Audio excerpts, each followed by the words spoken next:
이게 이제 경영인 정기보험, 제가 왜 이걸 또 설명드리냐면 경영인 정기보험을 가입하려고 했는데 대표가 오케이 했어요. 오케이 했는데 기장 세무사가 비용시 안 된다. 그래서 이제 계약이 취소된 케이스가 좀 있었어요. 그래서 제가 이걸 다시 한번 설명드리는데 이거는 세무사가 쓴 글이 아니라 변호사가 쓴 글입니다. 변호사가 썼고 그다음에 굉장히 잘 썼어요. 그래서 그걸 잠깐 소개해드리고 제가 이 파일도 단톡 올려놓을 테니까 앞으로는 세무사들이 얘기하는 경영인 정기보험에 대해서 자꾸 안티가 들어오면 이걸로 누르시면 됩니다. 네, 그래서 드리겠습니다. 자, 천천히 설명드릴게요. 요거하고 다 아까 단톡에 파일 하나 올렸어요. 크레타. 네, 그거 해서 아까 우리 주가 계산하고 실무에 딱 한 번만 더 하면 오늘 수업은 끝납니다. 그리고 지난번에 말씀드린 것처럼 영업을 좀 하다가 4월 말 5월 초에 하루 더 보충하겠습니다. 그리고 이제 5월 달에 이제 또 광주에서 강의를 하게 될 것 같아요. 네. 그래서 그때 또 기회 되면 또 뵙도록 하겠습니다.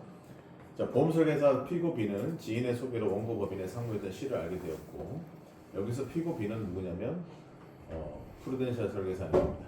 그리고 법인의 상무였던 사람을 알게 됐어요. 그래서 2007년 5월 달에 그 상무를 통해서 원고 법인에게 피고 프루덴셜 생명의 보험 상품을 소개했고 피고 B는 법인에다가 법인 CEO 리스크 보장 및 은퇴 플랜을 문서를 보여주면서 피고 회사의 무배당 경영인 정기보험을 소개했고 이 사건 보험에 가입하면 납입보험료 전액에 대하여 회계상 손비 처리가 가능하므로 법에서 절세 효과가 있다고 하면서 이 사건을 보험을 권유하였으며 원고 법인에게 법인이 피보험자를 법인의 대표이사 또는 임원으로 하는 보장성 보험의 보험료는 법인의 송금 살리기 국세청 세무 상담 자료를 제시하기도 했습니다.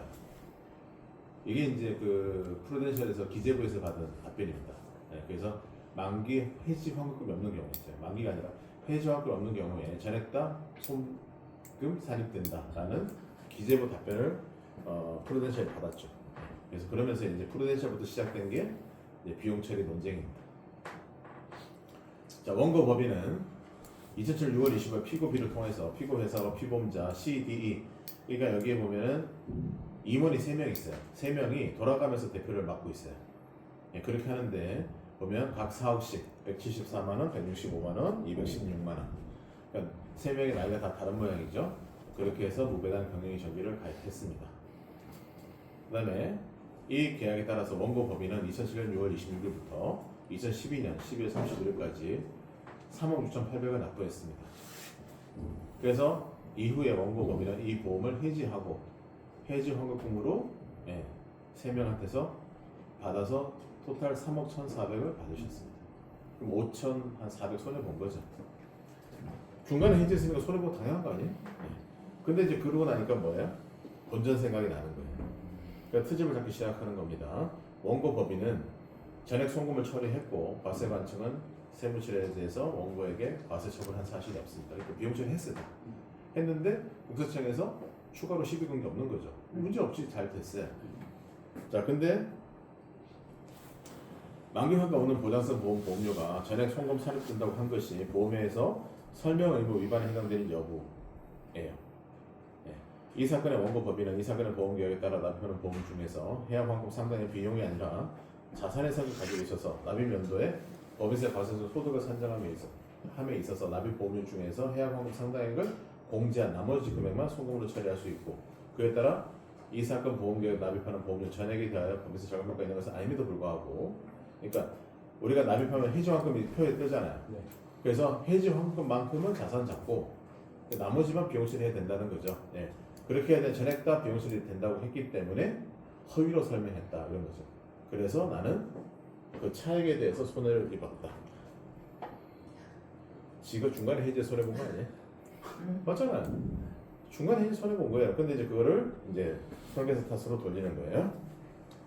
자, 그다음에 보험회사 또는 보험 모집 종사자는 고객과 사이에 보험계약을 체결하거나 모집할 때 보험료의 납입, 보험금, 해약 환급의 지급 사유와 그 금액의 산출 기준 등 개별 보험 상품의 특성과 위험성을 알 수 있는 보험계약의 중요한 사항을 명확히 설명함으로써 고객이 그 정보를 바탕으로 보험계약 체결 여부를 합리히 판단할 수 있도록 고객을 보호할 의무가 있고 이러한 의무를 위반하면 민법 조항에 따라서 고객의 손해를 배상할 책임을 부담한다.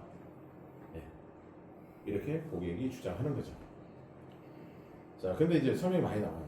많이 나오는데 여기서 보면 동그라미 3번부터 보시겠습니다. 특히 이 사건의 보험계약의 피보험자는 CDE는 원고의 대표이사를 번갈아 가며 맡아오고 있는 원고의 임원으로서 그 정령 또한 전혀 정해지지 않고 있다. 장차 이 사건 보험계약이 중도 해지될 것인지 여부, 중도 해지된다면 어느 시점 해지될 것인지 확실하게 예정되어 있다고 보기 힘든 점에 비추어 볼 때 이 사건 보험의 경우 납입보험료 전액이 비용의 성질을 가지고 있다고 보는 것이 타당하지, 그중 해약 환급금 상당액만큼 비용이 아니라 자산 성질을 가지고 있다고 보는 것은 타당하다고 보기 어렵다.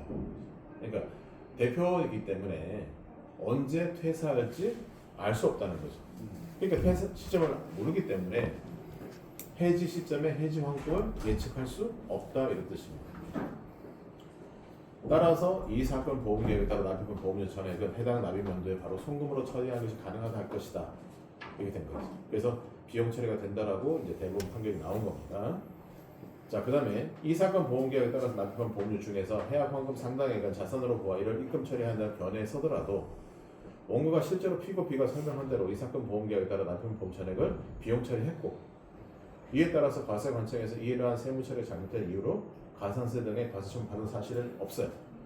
그걸 원고 스스로 인정했고, 그렇다면 이 사건 보험계획에 따라 납입한 보험료 전액을 손실 처리하는 것이 가능하므로 법에서 적용할 수 있다고 설명한 피고 B에 대한 어떠한 설명 의무 위반이 있었다고 볼 수 없다라는 거죠. 그러니까 자기는 설명을 잘못하도 하는데 실제로 뭐예요? 비용 처리했고, 그죠? 그리고 전액 다 절세 받았고, 이렇게 된 거죠. 자, 그다음에 원고가 피고 B가 설명한 대로 납입한 보험료 전액을 송금으로 처리하였고, 이에 따라서 세무 처리가 잘못된 이유로 과세처분을 받은 적이 없다는 등의 사정을 들어 피고 B에게 설명 의무 위반이 있었다고 단정하기 어렵다고 판단한 원심 판단에 보험계약 체결에 있어서의 고객 보호 의무 내지 설명 의무 등에 대한 법률을 오해한 잘못이 없다, 이렇게 되어 있고요. 자, 쭉 넘어가시겠습니다. 나머지 는 읽어보시면 됩니다. 자, 그 다음에 한편 과세당국은 대상 판결에서의 보험계약과 마찬가지로 법인이 임원을 피보험자로 하여 보험계약을 체결하고 납입한 보험료의 손비 처리에 관하여 일관되게 아래와 같이 같은 입장을 취하고 있다. 그래서 이게 중요한 얘기입니다. 법인이 피보험자로 퇴직 시점을 예상할 수 없는 임원, 근로자가 아니라 임원이죠. 임원 또는 종업원으로부터 수익자를 법인으로 하여 보장성 보험과 저축성 보험에 가입한 경우 만기 환급금 상당액은 자산으로 계상하고 보험기간 경과에 따라 송금에 산입한다. 기타 부분은 송금 산입한다. 네. 이게 일관된 주장입니다. 그런데 경영이 정기나 만기가 해지만큼 없잖아요. 그러니까 전액 다 송금 산입이 가능하다라고 보는 거죠. 네. 자, 그다음에 대상 판결은 이 사건에서 문제된 보험료의 송금 산입 여부를 직접 쟁점으로 삼아 판단한 것이 아니어서 대상 판결로는 문제된 보험료의 송금 산입 여부에 대한 대부분 입장을 명확하게 알 수는 없다. 다만 대상 판결의 원심은 순수 보장성 보험의 보험료는 납입 연도에 전액 송금으로 보는 것이 타당하지, 그중 해약 환급금 상당액을 자산 보험에 타당하지 아니하며 중도 해지 시 해약 환급금 입금 산입하는 것이라고 판단하였고, 대상 판결은 원심 판결을 그대로 유지했다는 점에서 대법원 또 원심 판결과 동일한 입장을 취한 것으로 볼 수 있다라고 하죠. 네, 그래서 이게 1심은 보험사가 이겼어요. 2심은 그 법인이 이겼어요. 그래서 이때 아주 시끄러웠어요. 그래서 대법원 갔는데 1심이 이긴 거예요. 그래서 핵심은 이거예요. 응? 명확하게 알 수 없지만 순수 보장성 보험은 뭐예요? 만기 환급 없는 거잖아요. 네, 그렇기 때문에 이거는 경영이 정기는 우리가 그 모든 상품이 만기 해지와 명이잖아요. 네, 그래서 순수 보장성 만들어 놓은 거예요.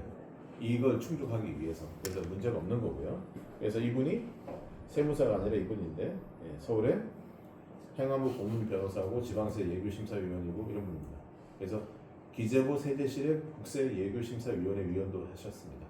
그러니까 세금에 대해 전혀 모르는 사람이 아니고 이 사람이 이거를 칼럼으로 게재를 했어요. 그래서 이거를 여러분들이 읽어보시면 되시고, 그 다음에 저는 이제 고객들한테 보낼 때 여기서 이제 중요한 부분을 밑줄 그어서 그거를 법인 대표한테 보냅니다. 대표한테 보내서 대표님 이거 경영이 정의에 대한 판결에 대한 해석이다. 대법원 판결에 대한 해석인데 변호사님이 해석해 놓은 거니까 기장세무사한테 전달해라. 그러면 이제 기장세무사들이 거기서 문제가 없어요. 그 다음에 제 고객들은 외감인데도 불구하고 비용 처리하는 분들이 많아요. 그래도 어떤 분 이런 분 있죠. 외감은 안 된다. 그런 건 없어요. 네. 일반 법인이 안 되면 외감도 안 되는 거지. 일반이 되는데 외감은 안 되는 건 없습니다. 그냥 단지 자꾸 이제 카드를 하는 통신이 너무 많아요. 그래서 여러분들이 이러한 법에 대한 해석이나 이런 칼럼이 있으면 이걸 잘 모으셔야 돼요. 그래서 이것도 제가 단톡에 올릴 테니까 다운 받으셔서 하시고, 아까 자사주 한 것도 다 올려놨어요 지금 단톡에. 그래서 다운 받으셔서 한번 읽어보시고, 어쨌든 그래요. 여러분들이 정말 영업을 잘할 때까지는 이러한 판결문이나 이러한 얘기를 도움을 받으셔야 됩니다. 정말 한 몇 년 해가지고 이제 선수가 됐다. 그럼 이거 안 봐도 돼요. 안 보고 그냥 말로 다 이길 수 있어요. 근데 그게 안 될 때는 이런 걸 적극적으로 활용하셔야 됩니다. 아시겠죠? 네. 왜냐면 제가 너무 많이, 얼마 전에는 그 에즈금융이라는 주의가 있어요. 거기서 제 수강생이 1200을 받았어요. 문자 왔어요. 대표님 너무 감사하다고 1200 받았다. 그래서 이제 그 다음날 문자를 했어요. 팀장님이 어떻게 청약 잘 들어갔어요? 했더니 아직 못 들어가고 있다는 거예요. 왜? 그랬더니 세무사가 경영이 정리는 비용치 안 된다고 그래요. 그 대표가 일단 기다려 스톱된 거예요. 그래서 제가 이거랑 몇 개를 보냈어요. 그리고 그 다음날 출금했어요. 그러니까 여러분이 현장 가시면 그렇게 부딪힐 일이 있습니다. 세무사들이 하여튼 뭐 그렇죠? 그것도 자격증이 있다고 아주 잘난 척 하는 건데, 예전에 제가 광주에서 강의할 때 회계사 한 분 계셨어요. 회계사. 그분이 끝나고 저한테 그랬어요. 자기가 생각을 잘못한 것 같다. 왜냐면 모르면 그렇게 될 수 있습니다. 얘네들이 보험 팔려고 하는 짓이라고 생각하는 거죠. 근데 이제 보험사에 들어와 있는 세무사들 이런 분들은 이제 들어와서 해보면, 물론 이제 돈이 되니까 들어오는 거지만, 들어와서 하다 보면 그냥 보험하는 애들이 하는 게 잘못, 내가 가지고 있는 개념처럼 잘못된 건 아니다라는 생각을 갖게 됩니다. 네, 그래서 어쩔 수 없어요. 그러니까 선입견은 걔들은 가질 수밖에 없죠. 우리한테 보험 팔려고 하는 거니까. 근데 이제 좀 알려줄 건 알려주고, 그 다음에 판결문 중에 제대로 된 건 제대로 알려주고 하면 그렇게 심하게 우리가 당하진 않습니다. 그래서 오늘 단톡에 올리고, 그 다음에 이것도 올려드릴 테니까 또 다운받아서 보관만 하지 마시고 제발 읽어보시기 바랍니다. 읽어보시면 답은 나와요. 자, 요거 올려놨습니다. 이거 한번 띄워보실까요?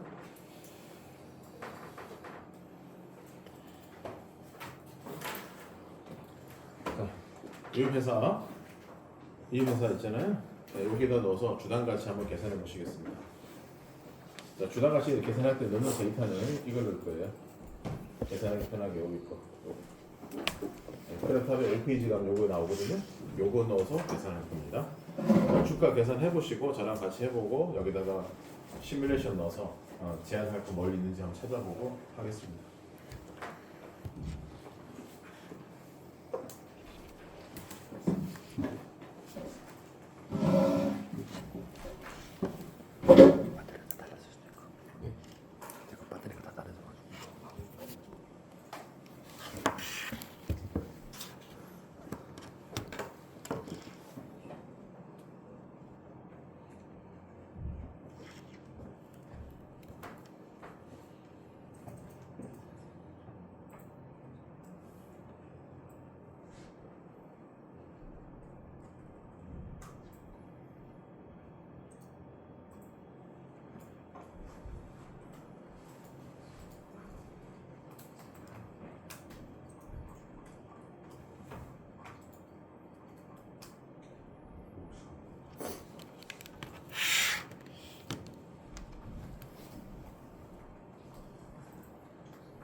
입력하셔서 이렇게 나오면 됩니다. 이렇게 다 입력하신 다음에 저렇게 나온지 한번 보시기 바랍니다.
만나고 싶다고?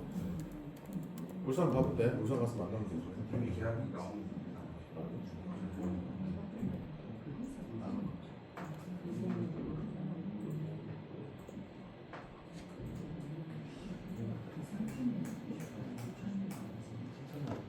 자 보세요. 이렇게 나오셨어요?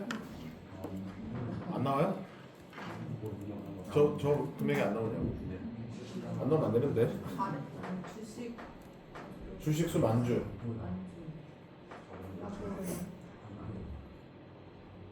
주가가 얼마예요? 주가가 얼마예요? 자 보세요. 자 판매 잠깐 보시겠습니다. 자본금 얼마예요? 자본금 5천만 원이죠. 네. 예? 그다음에 쭉 넘어가시면 대표가 주식수가 몇 주가 나오냐면 몇 주예요? 만주. 그럼 얼마예요 주가가? 5천 원이죠? 그러니까 이거 보시면서 이거를 네. 네. 할 말이 없습니다. 그러니까 여러분들이 내가 볼 때는 그래요. 정말 크레타면 이런 거 보기 싫은가 봐. 응? 크레타면 보기 싫고 계약은 하고 싶고 그러면 안 돼요. 응? 집에 있는 자녀분들이 공부하기 싫고 시험 잘 보고 싶고 그거 똑같은 거 아니에요? 한번 보세요. 5천 원에 만주입니다. 5천만 원 네. 내려가면 2023년도는 10억 3,200만 원. 그다음에 22년도는 10억 1,400만 원. 21년도는 마이너스 2억 9,700입니다. 그냥 마이너스하고 2억 9,700 넣으시면 돼요. 설마 저번에 마이너스를 못 넣어서 틀린 건 아니시겠죠? 네. 마이너스 2억 9,700입니다. 그 다음에 나머지 넣을 거 없고 밑에 와서 주식수 만주. 그 다음에 자산이 24670, 246억 7천만 원, 부채가 170억 1,400만 원 이렇게 넣으면 돼요. 나머지 넣을 거 없잖아요. 네. 그리고 쭉 가면 주가가 위에처럼 나옵니다.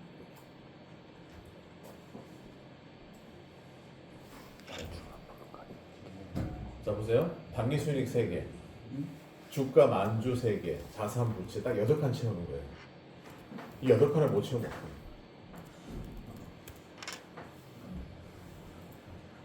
아니 이걸 못 넣는데 설계는 어떻게 하시는지 모르겠어요. 설계가 더 어렵지 않나? 이렇게 나오셨어요? 안 나오신 분도 있나 본데. 안 나와요? 뭘 지워야 될 거 전에 거 지워야 될 거 안 지우고 한 거 아니에요? 비슷하면 안 되지. 똑같이.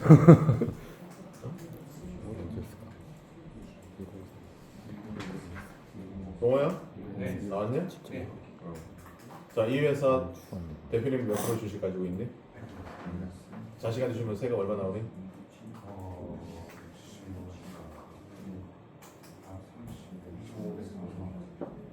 얼마? 그냥 주면 그러니까 승계하면 승계하면 응? 6억 8천. 자, 70. 자, 보세요. 자, 이렇게 해서 78억 나왔습니다. 이거를 자식한테 주면 10억 공제하면 68억이고 10% 6억 8천이죠? 네, 6억 8천 내시면 돼요. 자, 그럼 여러분 이 회사에 경영이익 얼마를 받고 싶어요? 자, 보통 단기순 30% 정도 받으면 돼요. 그럼 10억 정도 나니까 3억이잖아요. 그럼 월납 2,500이죠? 그럼 월납 2,500씩 계약을 받았다고 상상을 해보자고. 행복할 것 같습니다. 네. 할 수 있어요. 네, 할 수 있습니다. 3천만 원씩.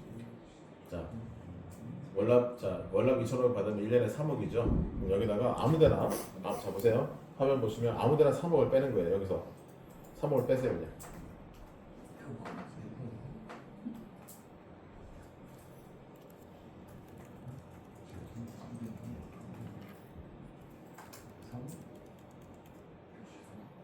쌍억 빼셨죠? 이렇게 자 보세요. 월납은 2,500 하면 3억이 비용수에 된 거예요. 자, 그 다음에 은행돈이 보험사로 갔기 때문에 해지가 0이 되니까 자산이 9억이 준 거예요. 그럼 쭉 내려가서 여기서 자산 9억을 아무 데서나 빼면 됩니다. 그냥 여기서 뺄게요. 그냥 9억. 뺐어요. 자, 다시요. 지금 여기서 보시면 자, 화면 잠깐 보세요. 10억 3,200, 10억 1,400, 마이너스 2억 9,700입니다. 근데 만약에 월납 2,500짜리를 3년 전에 가입했다면 2,500이니까 연에 3억이 비용 처리될 거고 그래서 이익이 줄었어요. 이렇게. 그 다음에 3억씩 3번 9억이 자산에 나갔으니까 9억이 빠져요. 그럼 자산도 줄었어요. 자, 그리고 이제 위로 올라가면 57억입니다. 57억. 네. 그럼 아까보다 한 10억 빠졌죠? 네. 그럼 1억 준 거죠. 자, 근데 문제는 뭐냐면, 자, 보세요. 문제는 뭐냐면, 여러분이 이제 그런 생각 할 수 있어요. 월납 2,500씩에 3억을 넣는데, 주가가 아까 거기보다 덜 빠진다는 느낌이 주가가 확 안 떨어져요. 자, 월납 2,500 3억을 넣으면 주가가 드라마틱하게 한 반토막 나야 되는데 68억에서 57억이면 꼴랑 10억 떨어졌어요. 왜 그러냐면 자, 어떻게 계산한다? 가중 평균한 거하고 순자산의 80% 중에 큰 걸로 하거든요. 그러니까 이 회사는 순자산이 큰 거예요.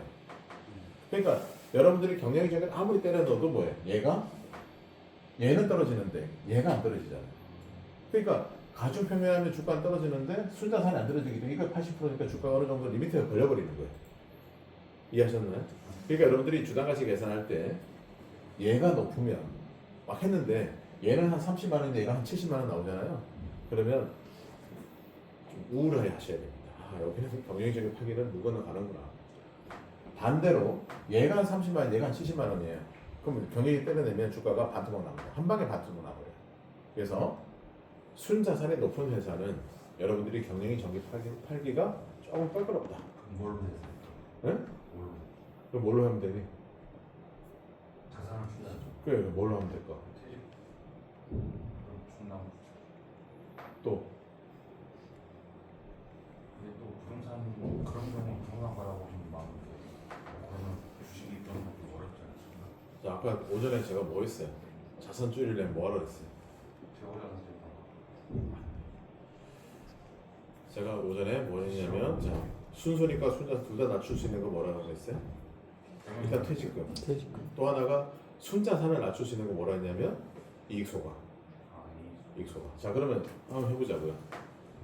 이렇게 했는데 효과가 덜 떨어졌어요. 덜 났어. 자, 근데 보니까 얘가 높아. 그럼 얘를 낮춰야 돼요. 자, 대표님이 자녀가 둘 있고 배우자가 있다. 그럼 배우자를 통해서 6억, 애들 통해서 2억이요. 그럼 총 10억이죠. 10억을 소각하면 자산 10억이 줄겠죠. 자, 그러면 여기서 쭉 내려오셔서 여기다가 10억을 빼보세요. 그러니까 요거는 9억은 경영이 정비로서 자산이 빠져나온 거고 얘는 배우자한테 6억, 애들한테 2억이고 10억을 한 거예요. 자, 그리고 올라가 보면 좀 많이 좀 빠졌죠? 아까 57억인데 지금 53억까지. 그래도 얘가 아주 높아요. 네. 그래서 만약에 좀 더 하고 싶으면 배우자가 좀 늘려도 되는 거예요. 네. 그렇게 해서 주가를 낮추면 아까 처음에 얼마였어요? 68억이었죠. 근데 이제는 53억이에요. 얼마 줄어들었냐면 15억 줄었어요. 그럼 그 15억이 10%면 1억 5천. 그러니까 자식한테 줄 때 1억 5천 정도의 증여세 절세가 되는 거다 이런 거죠. 그래서 여러분들이 이걸 하실 때는 숫자를 넣었을 때 이거랑 이거랑 둘 중에 뭐가 높냐를 보셔야 돼요. 요게 높으면 아 내가 경영이 정기나 이런 거 팔았을 때 효과가 큰 거예요. 얘가 높으면. 근데 반대로 얘가 높으면 경영이 정기가 그렇게 효과가 크진 않습니다. 그럴 때는 경영이 정기하고 소각을 끌고 오셔야 돼요. 배당을 하면 되는데 배당을 10억 하면 세금이 4억 나와요. 근데 이익 소각으로 10억을 빼면 4천만 원 나오죠. 맞죠? 자, 배당을 10억 하면 거의 4억 가까이 나와 세금이. 근데 10억을 소각하면 마누라 통해서 6억 증여세 없고 애들 2억 하면 2천만 원, 2천만 원, 4천만 원. 그러면 이익 소각을 통해서 10억을 빼면 4천만 원밖에 안 나요. 근데 배당으로 10억을 빼면 4억 내요. 그럼 배당할 필요가 없죠. 근데 대표님들은 세무사들의 조언을 받고 배당을 한단 말이에요. 네.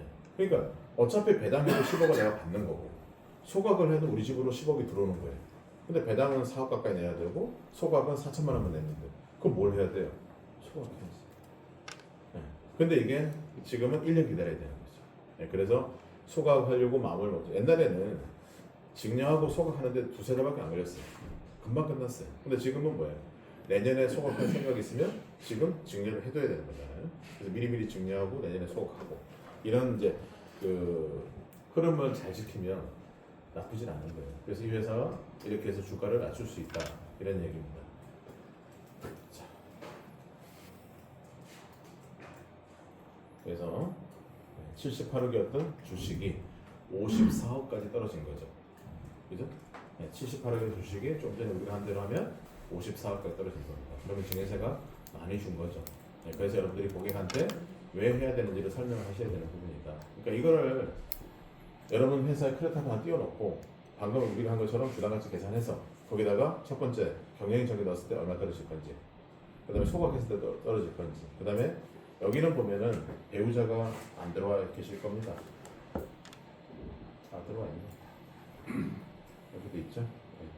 그래서 만약에 이 사모님을 퇴사한다 또는 뭐야 퇴직금을 디생계좌에 넣는다, 그럼 더 많이 낮출 수는 있겠지. 네. 그래서 여러분 이거 보시면서 어떻게 할 건지도 보셔야 되고, 그 다음에 아까 이제 이거 액면가 얼마냐, 주식수 얼마냐 하는데 여기는 이렇게 나와 있잖아요. 근데 이게 안 나오는 것도 있어요. 그러면 여러분들은 뭐 하셔야 되냐면 인터넷 등기소 들어가서 등기부등본을 발급 받으셔야 돼요. 네. 그래서 인터넷 등 그 우리 순자산도 좀 높은 기업들 있잖아요. 근데 그걸 이제 낮춰서 이제 주식 이전을 했어요.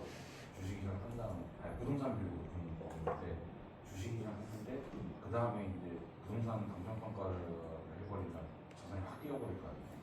그럼 주가가 확 뛰어도 문제가 되구나. 감정평가 그런 주가 반영할 때 반영이 안 돼요. 감정평가할 때 자산이 커져버리는 부채비율 가져가면서. 그러니까 뭐냐면 장부가액과 실가요. 공시지가 둘 중에 큰 거. 그러니까 이제 제 말은 부동산 감정평가를 해보면 장부가액이 올라가고 있잖아요. 그러니까 내가 그 얘기 좀 해드릴게요. 그것 때문에 머리 아파요.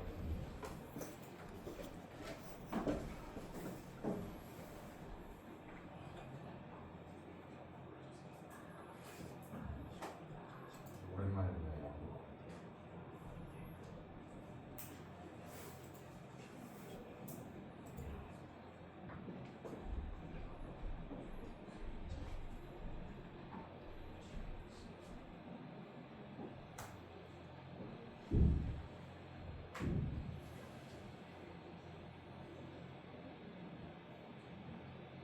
요새 그 시중에 그 영업만 하고 다니시는 분들이더라고요. 기업도 찾아다니면서 전부 다 감정만 다시 해가지고 대출이잖아. 그거는 그래서 자산을 넓히면 건전한 회사가 되니까. 맞아요. 네. 근데 그러니까 또 상속세가 어마어마한 거더라고요.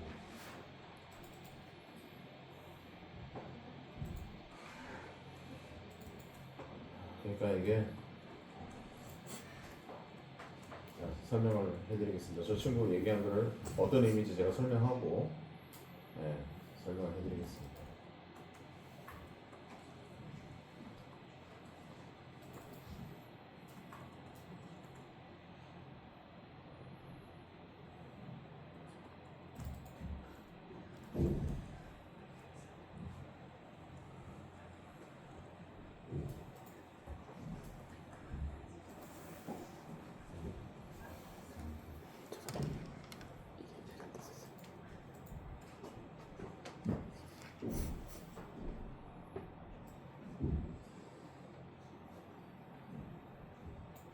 자 보시면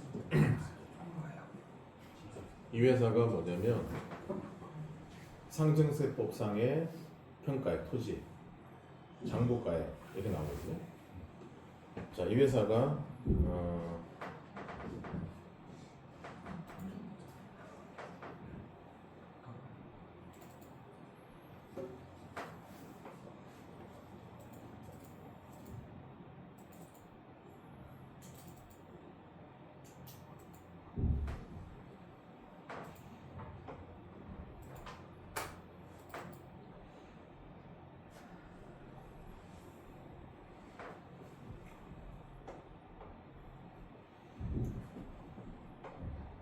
자, 보여드릴게요.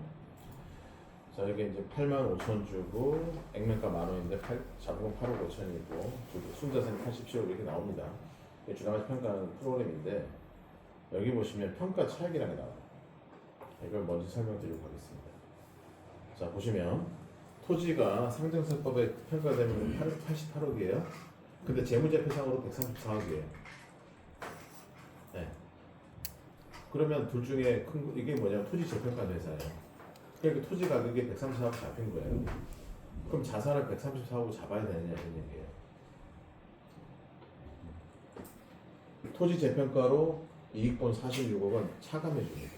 빼줍니다. 그러니까 이대로 되는 것이 아니라 여기서 이걸 빼버려요. 그러니까 재평가에서 토지 가격이 134억이 됐다고 해서 134억으로 주당 가치가 계산되는 게 아니에요. 네. 그래서 재평가한 자산이 그러면 반영이 안 되잖아. 그래서 다시 이걸 설명드릴 건데, 그러니까 이거를 이제 뭐 세무사들 중에도 모르는 사람이 있더라고요. 그래서 세무사가 한 두세 번 틀려졌어요. 주당의 평가가. 그래서 결국 이제 바로 잡긴 했는데, 자 보시면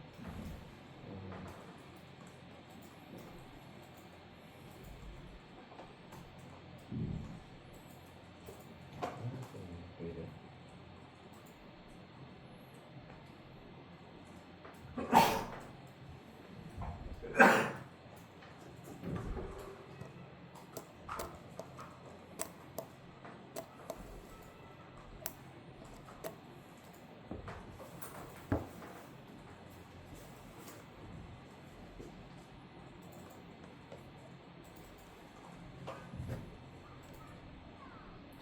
여기 보시면요, 평가차익 계산이라는 게 있어요. 여기 보면은 상증세법의 금액이 요거예요. 그러니까 이거 뭐냐면 공시지가라는 얘기예요. 그다음 토지 재평가에서 134억이 됐어요. 그러면 당연히 이게 자산이잖아요. 자산인데 토지 재평가에서 나온 자산일 때는 이 차익만큼을 빼줍니다. 네. 그래서 요 금액 자산 합계에서 얘를 차감합니다. 네. 얘를 차감하기 때문에 여기 보시면 요거 다 더하면 요거 더하면 얼마냐면 184억이에요. 여기서 얘를 빼주는 거예요. 그래서 자산이 전체 자산에서 요걸 빼는 거예요. 그러니까 전체 자산이라는 건 뭐냐면 토지 재평가 자산을 얘기하는 거예요. 장부상의 토지 재평가에서 최대 잡힌 거예요. 근데 그 중에서 재평가하면서 올라간 금액만큼을 차감해줘요. 네, 그러니까 실제로는 자산이 그렇게 높아지지 않습니다.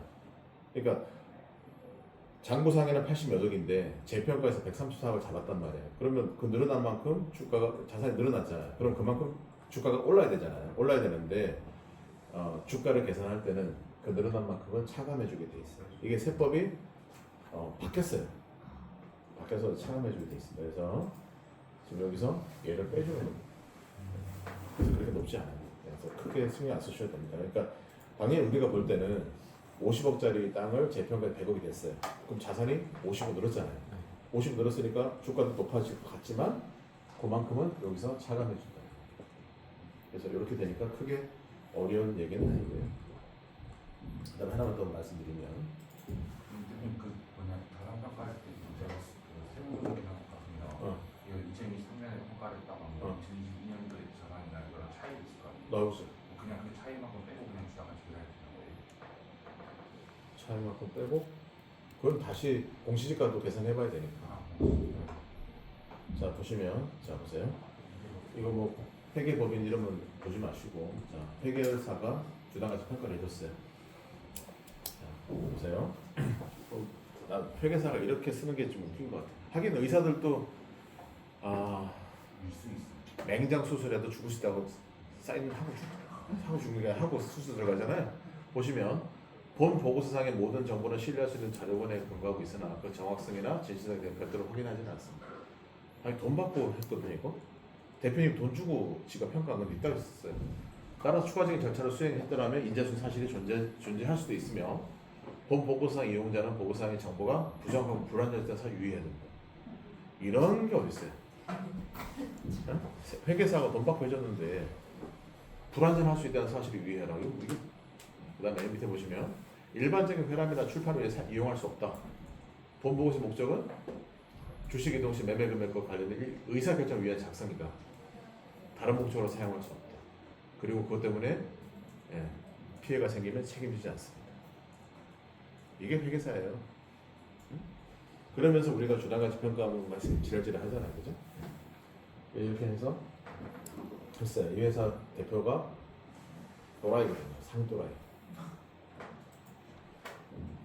그래서 보시면 이렇게 해서 여기 이제 요게 이제 금액이 토지 재평가 금액이에요. 다 포함된 금액이에요. 근데 토지 재평가하면서 자산이 늘어난 만큼은 차감해준다. 차감해준다. 그러니까 필요 없, 괜찮습니다. 주로 이제 외곽 기업들이 토지 재평가를 해요. 하는 이유는 뭐냐면 대출을 받으러 갔더니 땅이 예를 들면 이런 거죠. 한 30년 전에 공장을 지었어요. 30년 전에 땅값이 한 뭐 5억 10억밖에 안 됐어요. 근데 지금 대출을 받으러 가니까 뭐예요? 자산이 너무 작아서 부채비율이 높은 거예요. 그러니까 이제 은행에서 뭐하라? 토지 재평가해라. 해서 토지 재평가를 하죠. 그러면 이제 10억짜리 땅이 재평가돼 100억이 됐어요. 그럼 자산이 90억 늘어나니까 건전한 회사가 되죠. 부채비율 떨어지고. 그럴 때 주로 하는 것이 토지 재평가입니다. 그렇게 보시면 되고요. 토지 재평가가 되면 어떻게 되냐면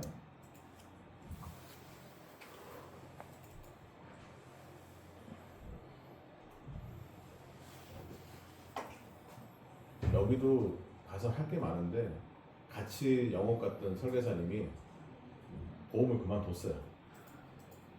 내고기 가면 내가 가기도 그렇고 지금 그런 상태인데 이러면 또 이제 대표한테 욕먹는 거죠.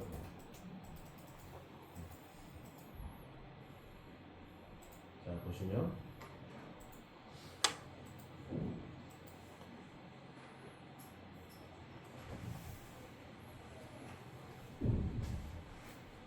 지금 한게 없어?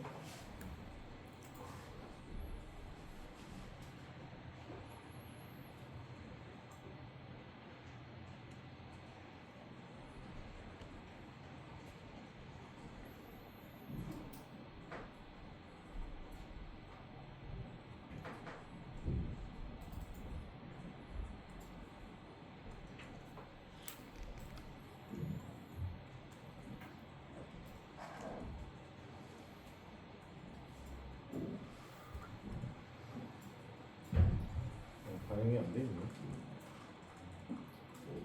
23년도에 한 것 같아요. 이때는 반영하지 않았네. 자, 아무튼 여기서 보면 토지 금액을 재평가하면 얘가 올라가겠죠. 올라가는데 그대로 쭉 가는 거 보면 이때 한 게 아니라 이 다음에 한 거 같습니다.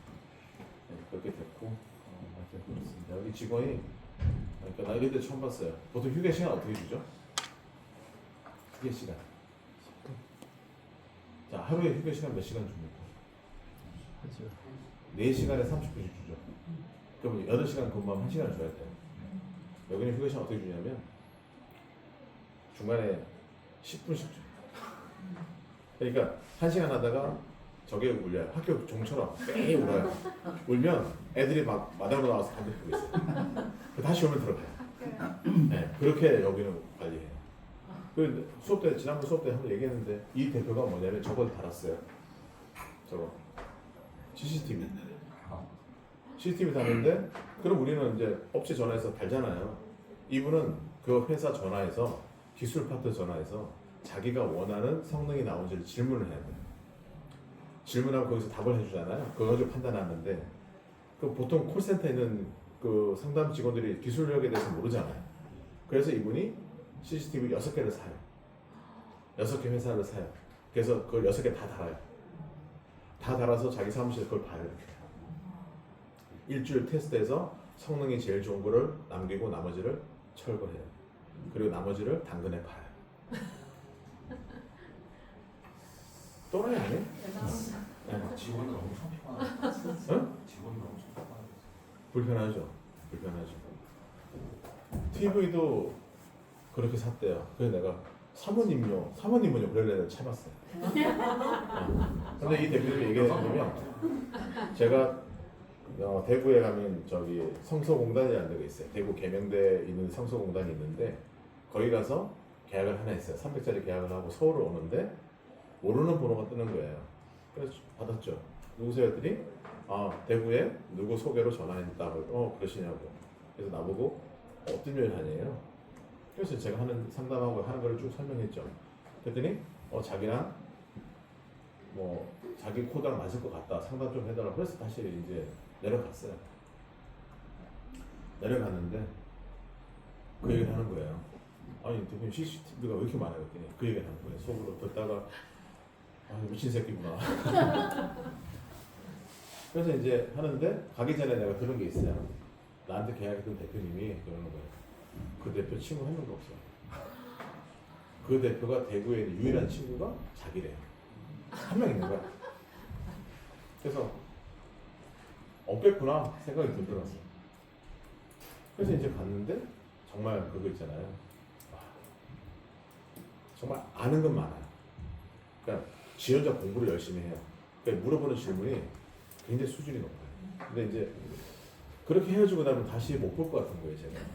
그래서 내가 대표님, 내가 만난 대표 중에 대표님이 가장 독특합니다. 근데 말이 독특하겠지 또라이라고 하고 싶은데 독특하다 한 거예요. 그랬더니 자기 좀 그렇죠 그러더라고요. 네, 많이 그렇습니다.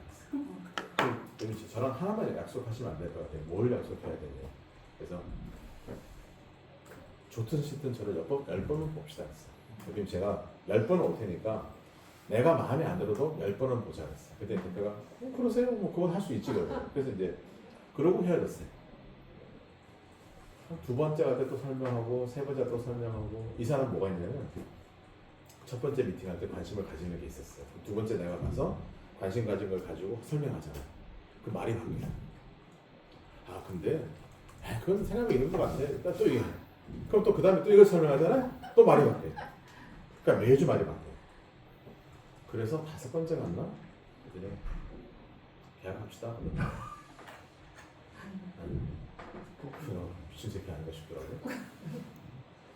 대표님 계약은 좋은데 근데 갑자기 대표는 저랑 얘기하고 나면 이거를 계속 자기는 아니 그러니까 확인하는 거예요.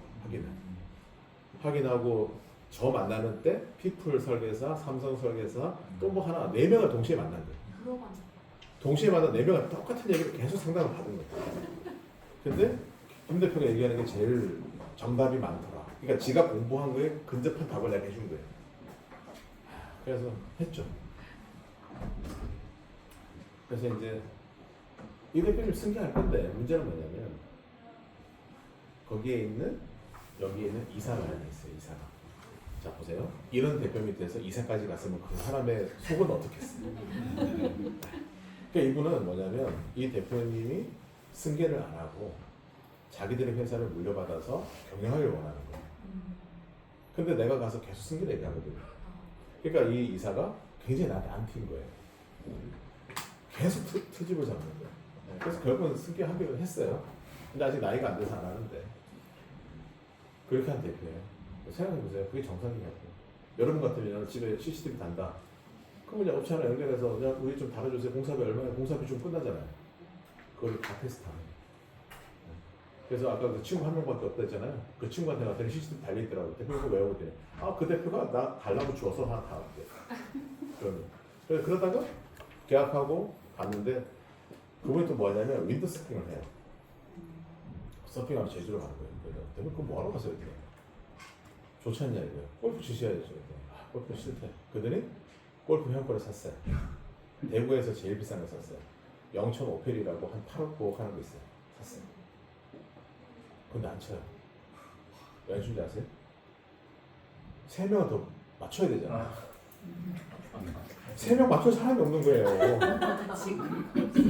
그래서 골프를 안 쳐요. 회원권 사놓고 안 쳐요. 응?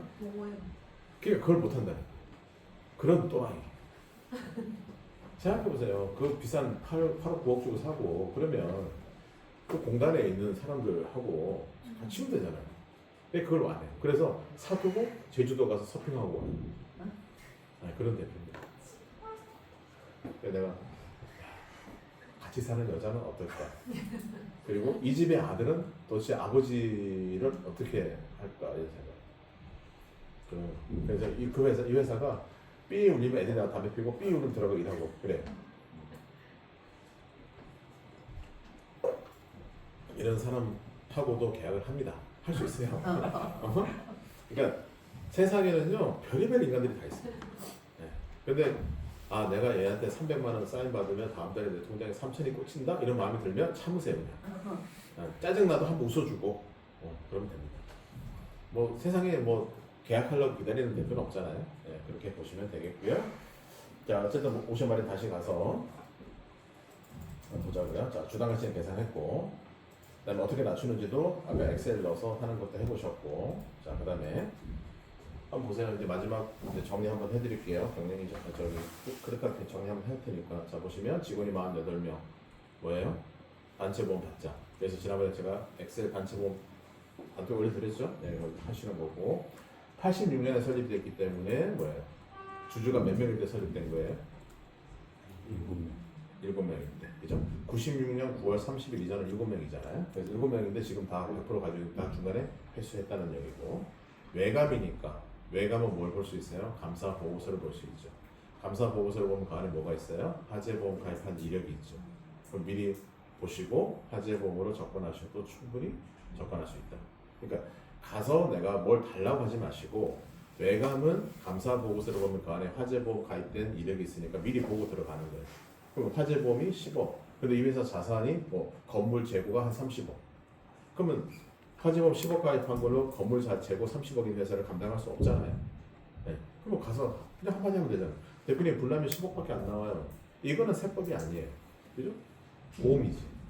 근데 여러분들이 그걸 안 보고 가시면 이제 문제가 있는 거지. 근데 일반 법인은 가서 뭐예요? 대표님 증권 한번 줘보세요. 보험 증권 줘보세요. 제가 봐드릴게요. 이게 되는데 외감은 탈락할 필요 없잖아요. 감사 보고 나오니까 그렇게 보시자는 연습을 하시고 그래서 전라도 안에 외감 굉장히 많아요. 개척하시면 됩니다. 제가 경기도는 뭐 수천 개 있던데 네, 하시면 돼요. 그 다음에 비비는 뭐라 그랬어요? 신용등급 대문자는 뭐라 그랬죠? 대문자. 뭐 언제 네가 그런 얘기했니? 공식적으로 소문자는 모의평가한 거고 대문자는 네, 정상적으로 정시평가한 겁니다. 그러면 이건 뭐예요? 대문자라는 거는 이 대표님이 대기업하고 거래하거나 관급공사하거나 조달청에 납품하거나 그럼 이 회사는 뭐예요? 신용등급이 절대적인 회사다. 근데 BB 등급이면 중간은 가는 거예요.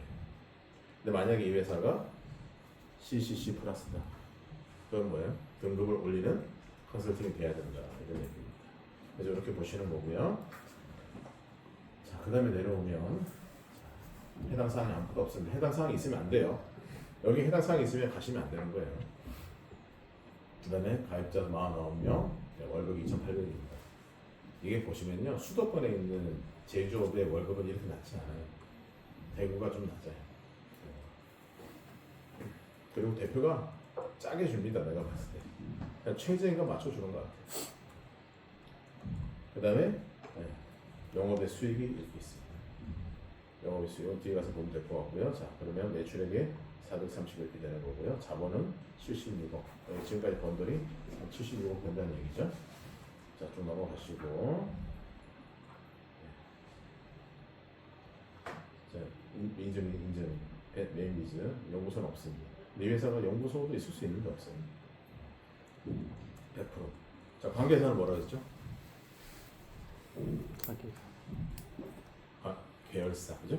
우리 대표님이 30% 이상 가지고 있는 회사. 그러면 여러분은 이 회사도 오션마린도 봐야 되지만 M&I나 M&I 회사도 봐야 되는 거죠. 그래서 보니까 현대글로비스와 H&M 여기 뭐예요? 현대중공업. 그러니까 이렇게 대기업을 거래하기 때문에 이 회사는 신용등급을 평가를 받은 거예요. 네, 그래서 BB 등급을 받았다 이렇게 보시면 되겠고요. 그다음에 자본금 5천만 원에 76억. 그러니까 지금까지 76억 번 거예요. 86년, 96? 16, 20년, 40년 동안에 76억. 그러니까 1년에 한 1억 한 7, 8천 번 거죠. 네, 아주 많이 번 건 아닌데 뭐예요? 꾸준히 40년 동안 회사 하면서 그냥 성장해온 회사죠. 1년에 1억 7, 8천이면 COT도 안 되는 거 아니에요? 그죠? 그러니까 보험 설계사가 40년 하면 COT 40년 하면 돈 버나? 네. 우리는 돈을 못 벌죠. 왜 못 버냐면 부동산 안 사요. 근데 얘네들은 돈 벌면 공장을 짓거든요. 그러면 땅이 그냥 올라가죠. 네, 그래 돈을 벌어요.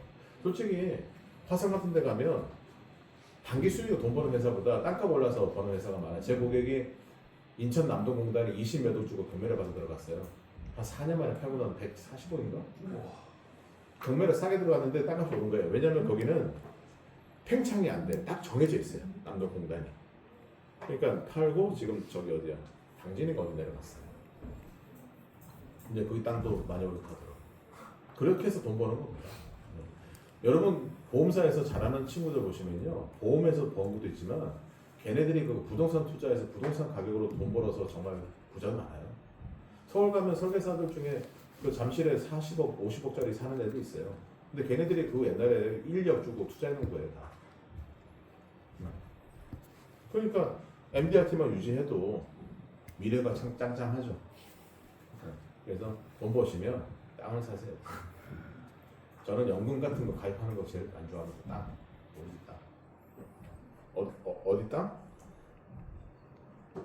네? 죄송하지만 전라도 말고 서울로 사세요. 그냥 서울에 괜찮은 거 있으면 작게라도 사세요.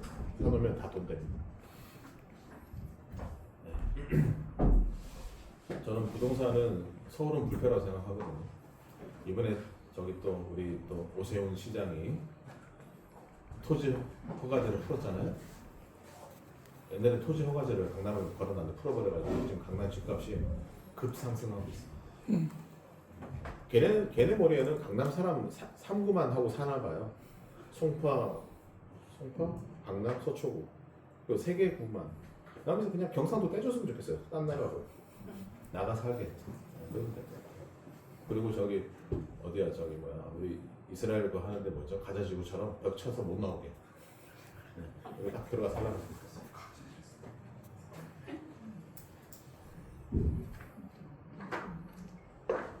자, 손익계산서 나오고요. 자, 넘어가겠습니다. 뒤에 가서 자세히 나오는 현금 흐름이 4등급, 5등급, 4등급입니다. 4등급이면 괜찮아요. 5등급이면 갈 필요 없고. 근데 여기 보시면 이 마이너스 플러스가 무슨 의미라 그랬죠? 숫자 앞에 있는 마이너스와 플러스 의미. 네?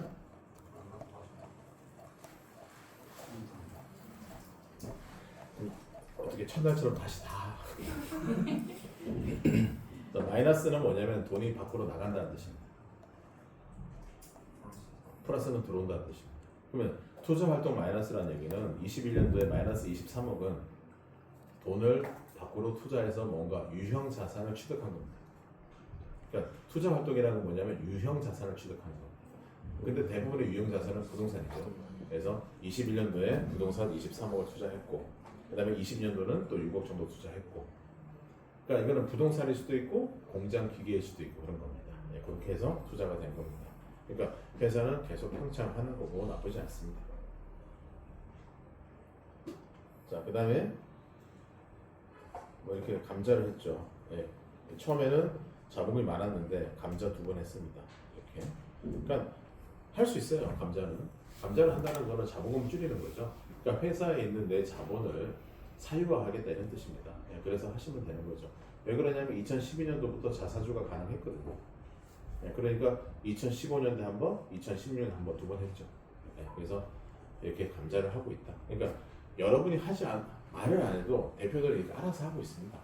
근데 우리가 얘기하면 위험하다 이렇게 하는 거. 이미 2번 했잖아요. 감자 2번. 그죠?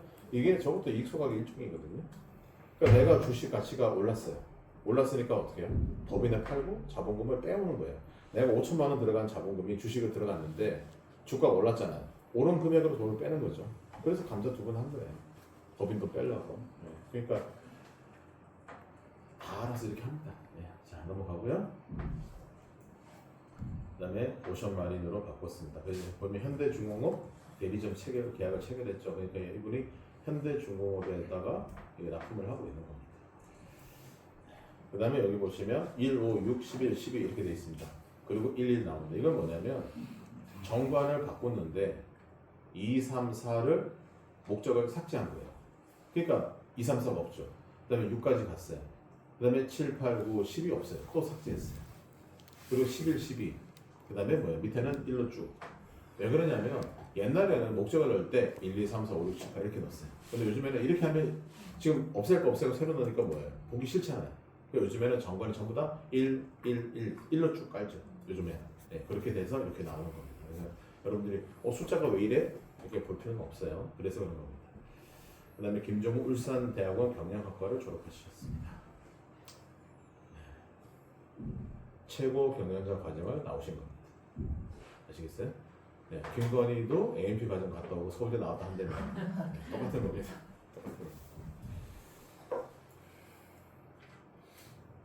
64년생이니까 가업생교 돼야 안 돼요. 64년생 가업생교 됩니까 안 됩니까? 네? 되죠? 16,000원이 되죠? 네, 16,000원 되죠. 자, 그 다음에 넘어가시고, 자, 최영순, 최형근입니다. 최영순이가 누구냐면 배우자예요. 최형근이 누구겠어? 처남입니다. 아시겠어요? 네. 그럼 이제 뭐예요? 이 회사에는 대표님의 자녀는 들어와 있는 걸로 보이지 않습니다. 일단 이상은. 그럼 가서 물어보실 게 뭐냐면, 대표님, 자녀분이 회사 들어와서 일하는지를 한번 물어봐야죠. 그래서 만약에 자녀가 들어와 있다 그러면 승계하는 거죠. 그렇게 되면 아까 정해서 과세 특례하면 세금이 나오는 거고, 그래서 자식한테 줄 마음이 있으면 어떻게 해요? 그러면 당장 주는 것이 아니라 한 3년 정도 뭐하자? 주가 관리 좀 하자. 그리고 돈을 사유할 것. 이분은 지금 감자를 2번 해봤잖아요. 네. 그러니까 법인 돈 빼는 거에 대해서 이미 자기는 니즈가 충분히 있는 거예요. 한 번도 법인 돈 안 뺀 사람들은 우리가 1등 하자 그러면 겁을 내는데 얘는 벌써 2번이나 빼먹었어요. 잡은 것만 감자에서. 그렇기 때문에 이익 소각하는 거에 대해서 크게 거부 반응 없을 겁니다. 그래서 경영인 정기와 급여 인사, 그 다음에 이익 소각 이런 걸 통해서 주가를 낮춰놓고 그 다음에 승계 작업을 진행하는 것 쪽으로 제한하는 것도 나쁘지 않다. 이런 얘기 드리고 싶고요. 그 다음에 이제 지금 와서 지분 조정하는 건 의미가 없습니다. 어차피 승계할 건데 한 방에 주면 되지. 일반 증여는 뭐예요? 10%에서 50%까지 증여세를 내야 됩니다. 근데 증여세 과세 특례는 그냥 토탈 10%입니다. 120억까지 10%잖아요. 예, 그러니까 이런 회사 가서는 굳이 지분 조정하고 배당하고 이런 얘기 할 필요 없는 거예요. 만약에 한다 그러면 뭐 하자? 이익 소각하자. 사모님한테 6억, 애들한테 2억, 2억. 그래서 한 10억 정도 빼자. 뭐 이런 건 할 수 있죠. 근데 작년까지는 바로 할 수 있는데 올해부터는 1년 기다려야 되니 올해 증여해놓고 내년 4월달쯤에 10억 정도 사유하자. 이렇게 가시면 되겠죠. 그리고 내년에 가서 그렇게 10억을 빼고 나니까 주가가 떨어질 거 아니에요?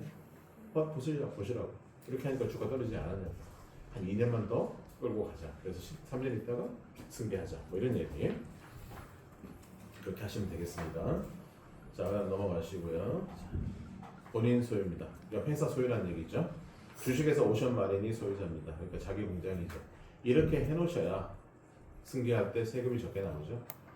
공장은 그러니까 건물은 법인인데 땅은 개인이다. 그럼 그 땅 개인은 뭐예요? 승계가 안 됩니다. 그러니까 나중에 돌아가시면 상속세가 많이 나오죠. 그래서 처음부터 법인 만들 때는 땅도 같이 법인에 넣어서 법인 설립을 하는 것이 가장 유리하다. 이렇게 말씀드리겠고요. 그 다음에 건물 보니까 735평입니다. 그래서 외곽이기 때문에 감사 보고서 보시고 화재 보험도 한번 제안해 보시고요. 그래서 나중에 뭐 화재 보험 강의 같은 게 있으면 한번 들어보세요. 근데 한번 들었으면 답이 안 나와요. 그래서 여러 번 들어보시고 제일 좋은 거는 화재 보험을 직접 한번 설계해 보셔야 돼요. 그게 제일 좋습니다. 그러면 좀 더 빨리 이해가 됩니다. 근데 이론적으로 규칙만 들어가고는 설계를 안 해봐서는 잘 안 돼요. 그래서 삼성화재에 계신 분들은 대부분이 일 잘하시는 분들은 본인들이 설계 다 합니다. 그래야 화재를 빨리 알 수 있어요. 네. 자, 그 다음에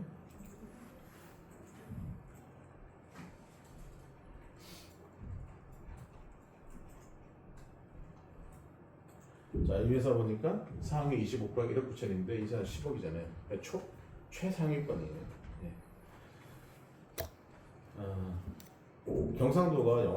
경상도와 그 수도권이 좋은 거는 일단은 회사들이 여유 있는 회사들이 많이 있습니다. 많이 있고 특히 수도권 같은 경우는 월납 금액이 좀 높게 나온 데가 많아요. 그러니까 회사들이 좀 상태가 좋은 회사가 많죠. 네, 그래서 힘든 지역이 어디냐면 충청도, 전라도인 것 같아요.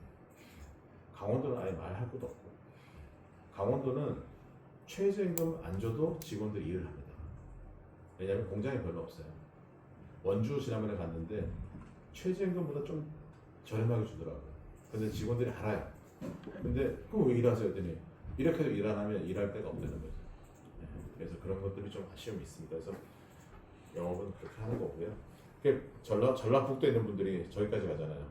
수도권 평택까지 올라와서 하잖아요. 평택까지. 금방 오니까. 네, 평택 화성까지 와요. 뭐 한 1시간 반 타면 옵니다. 그래서 경기가 좀 회복이 돼야 되는데 빨리 그 새끼가 떠나야 되는데. 자, 그 다음에 현금이 15, 6억 8억 6천 됐습니다. 단기 상품 여기서 이 회사는 뭐야? 현금 여력이 이 정도 있는 거죠. 네, 한 얼마야? 한 12억 정도 현금 여력이 있습니다. 이렇게 보시면 되겠고요. 그 다음에 이제 매출 채권이 좀 늘어났습니다. 이렇게 보시면 그러니까 경기가 좀 둔화되면서 외상대가 좀 늘었어요. 이게 좋은 건 아니죠. 그 다음에 단기 대여금이 이렇게 돼 있어요. 가지금이죠. 가지. 자, 그러면 이런 회사는 이렇게 보자고요. 자, 지금 대표님이 김종훈 대표가 주식이 100%입니다. 그 다음에 배우자가 0이에요. 그럼 이 가지금은 누구 거냐? 김종훈 대표 거란 말이죠. 물론 세무조정 계산서를 보고 확인하셔야 됩니다. 근데 일반적으로 보면 다 대표 거예요. 그러니까 이거는 이제 뭐예요? 자, 보세요. 배우자가 주식을 줘서 법인에 팔아서 정리하면 좋은데 배우자가 줄 주식이 없잖아요. 근데 이렇게 주고 배우자가 법인에 팔면 가지금 정리할 수 있잖아요. 자, 그러니까 지금까지 가지금은 김종문 대표님 이름으로 했다면 2025년도부터 만약 가지금이 써야 된다면 그때는 배우자 이름으로 쓰자는 거예요. 가지금 뭐죠? 주, 임종, 단기 채권이에요. 주주, 임원, 종업원. 그러니까 대표만 가지금 쓸 수 있는 것이 아니라 주주나 종업원도 가지금 쓸 수 있어요. 그러니까 지금 당신이 몰라서 만약에 이 사람한테 미리 알았다면 제가 미리 만났다면 대표님은 가지금 만들지 마시고 사모님 이름으로 만들어놔. 그럼 지금 만약에 6억 7천이잖아요.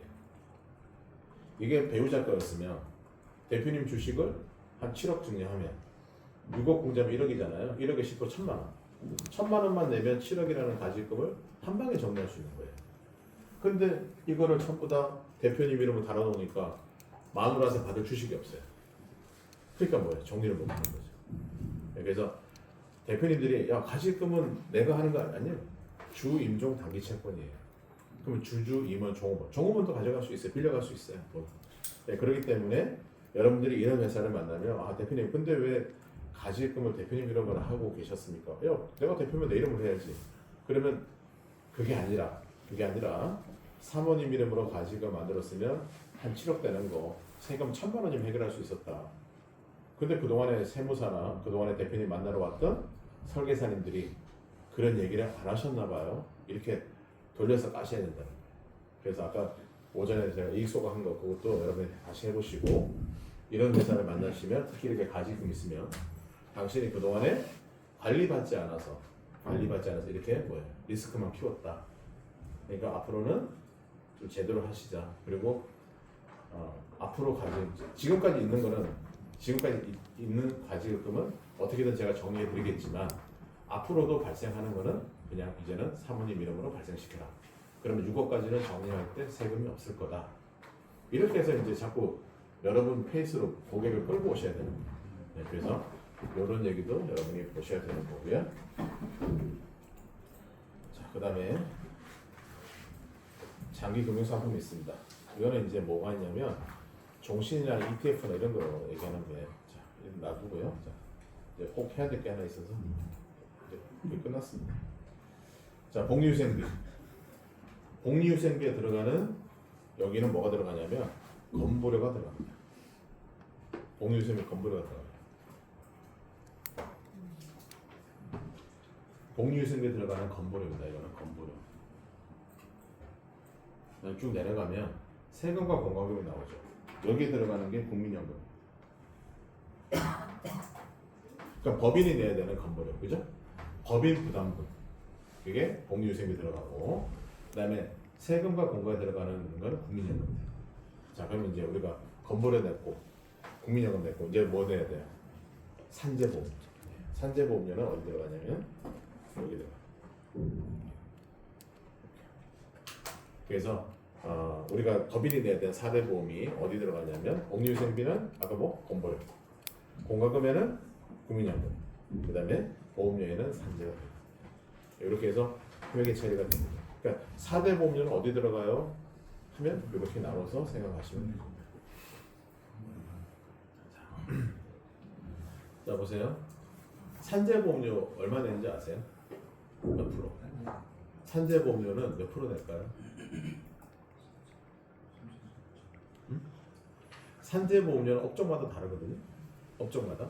예를 들면 자 1년에 연봉이 30억 나가요. 근로자 연봉이. 30원 나가면 업종만 다르는데 만약 1% 정도 나간다. 1% 그럼 얼마예요? 3천만 원. 네, 3천만 원. 만약에 1.2면 더 나가겠죠. 자 그러면 대표님 회사가 산재보험이 얼마 되는지 아십니까? 몰라요. 그럼 여러분이 가기 전에 그 업종을 조회를 해보세요. 그 네이버에서 산재보험료 요율 검색하시면 업종마다 요율이 나와요. 근데 급여가 30억이면 1%면 3천만 원이잖아요. 그럼 한 달에 얼마예요? 250이죠. 맞잖아요. 1년에 3천 나가니까. 자 그러면 고객한테 이렇게 설명하시면 되죠. 대표님은 근로자들의 산재를 위해서 매달 250을 내십니다. 대표님 본인의 보장을 위해서 얼마를 내십니까? 물어보시죠. 이게 3년 전에 삼성생명의 1등 RP입니다. 네, 이게 삼성생명 RP 중에 1등 RP예요. 잘 생각해 보세요. 자, 고객한테 갔어요. 미리 계산하고 가는 거예요. 이 맨 앞에 업종이 나오잖아요. 자, 그러면 급여가 30억이면 1%면 3천입니다. 월에 250이에요. 대표님은 지금 근로자들을 위해서 한 달에 250만 원씩 산재보험을 내고 계십니다. 근데 회사에 책임지고 가장 리스크가 큰 그죠?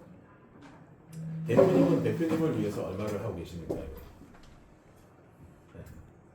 그래서 삼성생명에 있는 그 챔피언 하는 애가 저한테 알려줬어요. 야, 이게 뭔데? 그랬더니 삼성생명에서 RP 테스트에 1등한 RP래요.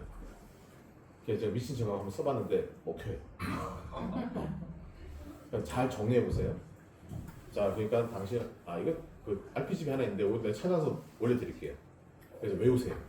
삼성에서 나한테 RP집이 있는 거 딱 그것만 있어요. 네, 뭐라고 했는데.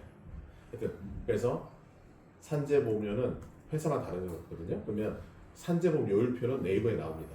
나오니까 업종마다 쭉 나오니까 여러분이 크레탑에서 업종을 보시고 네이버에서 요율표를 보시고 계산하시면 돼요. 그럼 산재보험료가 대충 1년에 얼마 나가는지 보입니다. 그 12달 나누면 월납이 나오죠. 네, 그러면 당신은 직원들의 산재를 위해서 이만큼 낸다는 거예요. 거기다가 또 단체보험 하는 분도 있잖아요. 산재보험료 단체보험 다 더하면 이제 월납이 더 커져요. 근데 너는 너를 위해서 얼마를 내느냐. 대표들이 거기서 약간 멈칫해요. 한 방 맞은 느낌. 그러니까 그냥 보험이 싫은 건데 그러니까 나도 애들한테 그렇게 내고 있는 거예요. 직원들한테. 네, 그래서 그게 삼성생명 1등 RP였습니다. 2년 전에 테스트할 때 1등 RP였대요. 그래서 그거는 제가 스크립트를 아마 집에 있을 겁니다. 컴퓨터에 있을 텐데 찾아서 단톡에 올려드리겠습니다. 아시겠죠? 네. 네. 그리고 조만간 제가 다시 다음 주 중으로 4월 말에 5월 초에 광주에서 강의를 여러분한테만 하루 정도 더 할 수 있도록 날짜를 주말 전에 공지 다시 올리겠습니다. 그럼 투표하시면 그날 한 번 더 뵙도록 하겠습니다. 아시겠죠? 네. 오늘 배우신 거 복습하시고 오늘 보신 자료는 제가 단톡에 다 올려놓을 테니까 다운받아서 활용하시기 바랍니다. 그 다음에 이제 시장이 더러운 만큼 정도 영업하시기 바랍니다. 그래야 오래 가십니다. 네. 식사하러 가시죠. 고생하셨습니다. 감사합니다.